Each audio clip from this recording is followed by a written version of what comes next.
Hi, my name is Barber, and today I'm going to be presenting an informative speech over cerebral palsy.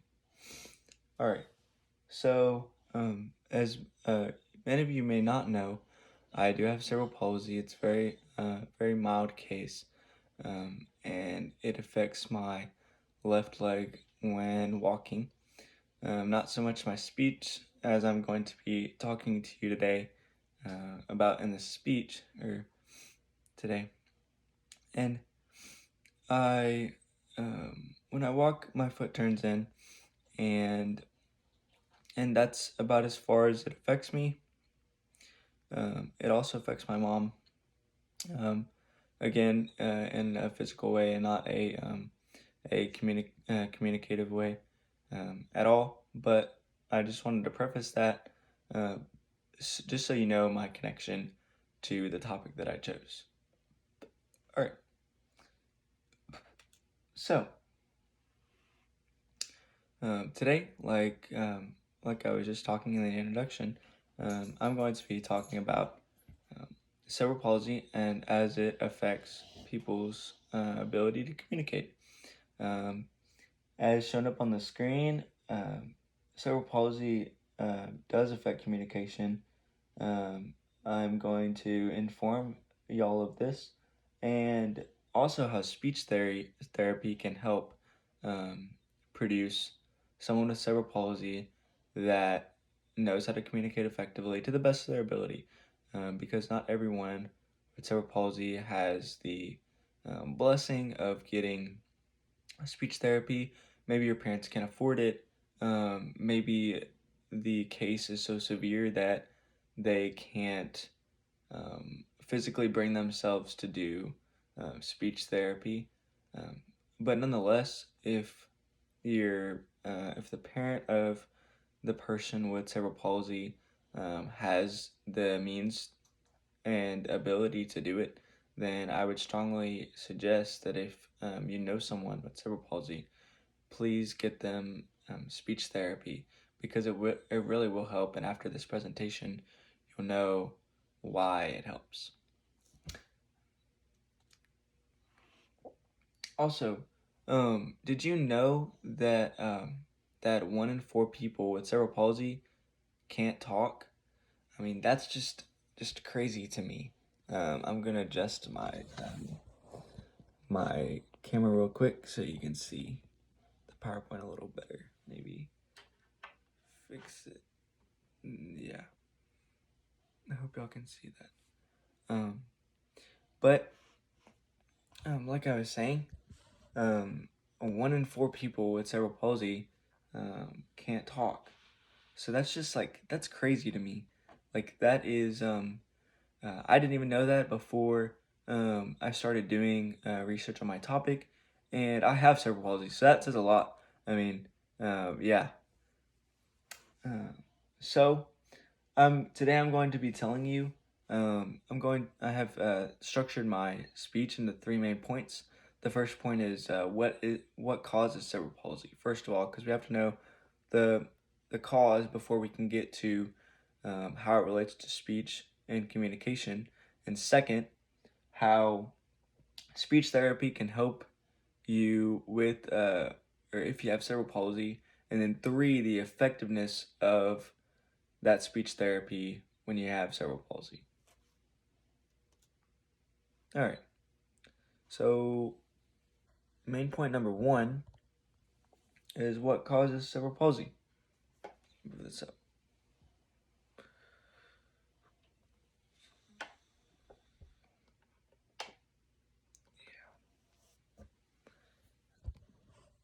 There you go. You can see that a lot better.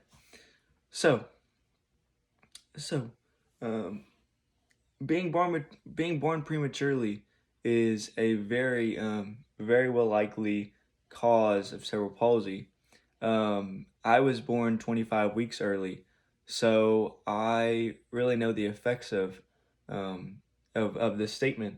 And being born so early, um, from my knowledge, is really the only one of the only causes that I know of that allows you to have cerebral palsy. Um, and as quoted, Noetzel and Miller 12 report that 75% to 90% of cerebral palsy causes start before or during delivery, and 10% to 25% of the cases of cerebral palsy occur after birth. Basically, what that means is um, that the mother is more like, or the doctors or will diagnose the child with cerebral palsy basically before birth. So they'll already have a good idea as to how severe it's going to be. At least they know about it and that kind of thing. My main point number 2, how speech therapy relates to all this.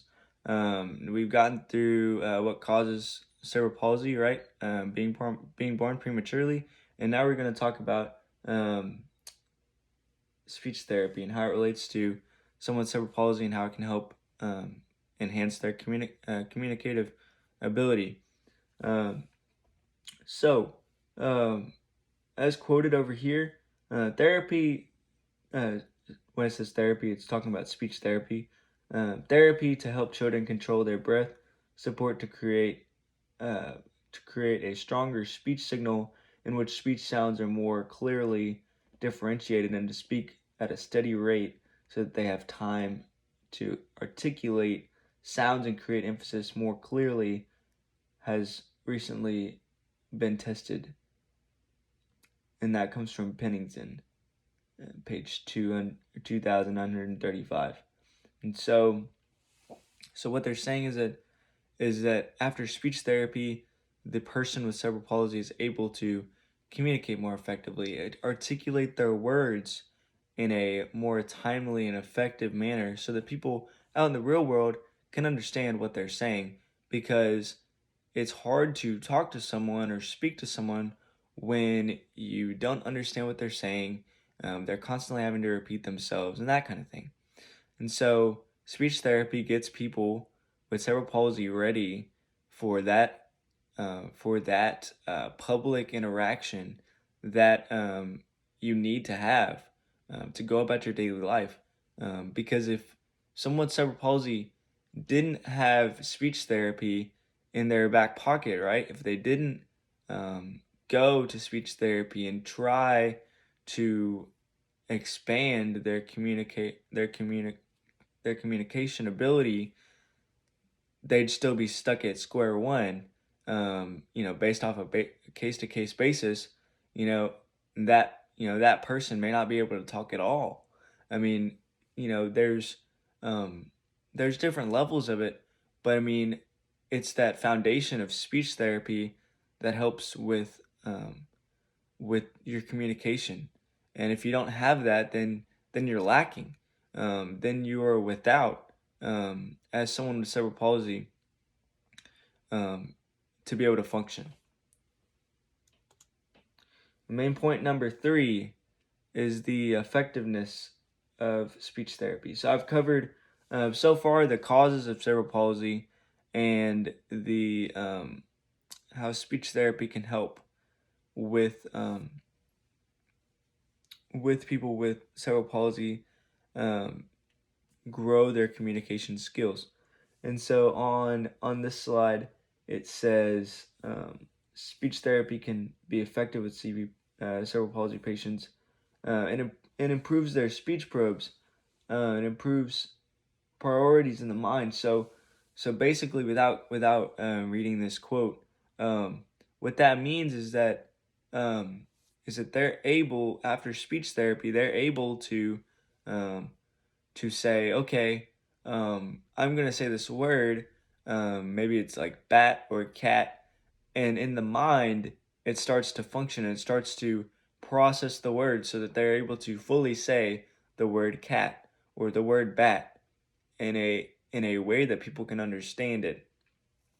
And here, right, this picture is a picture of someone with a speech probe um, in their mouth, and so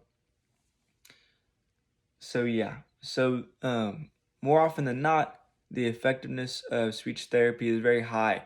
Um, People with cerebral palsy can be known to take a lot out of what they have learned in speech therapy and apply that to the world.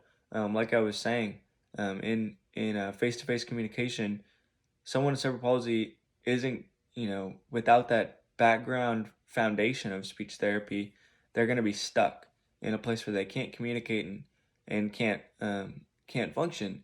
And, you know, out in the real world, we have to be able to do that.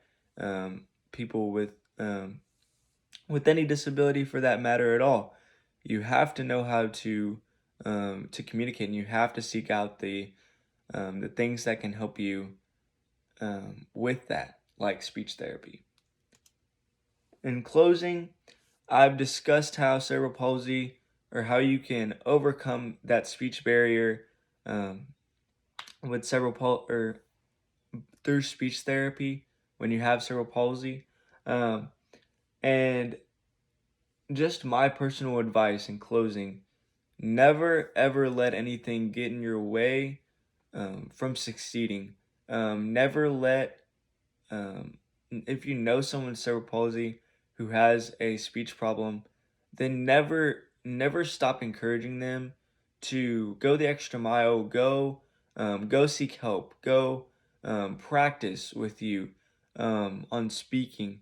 Just never let your disability or your disorder stop you from achieving greatness in life. And that's a lot of what I've learned over the course of my life, even not having communication problems at all. But in general, I never let my walking or my physical appearance when my foot turns in to stop me from doing anything that I put my mind to. Thank you again for watching my speech, and I hope you have a great rest, or you all have a great rest of your evening.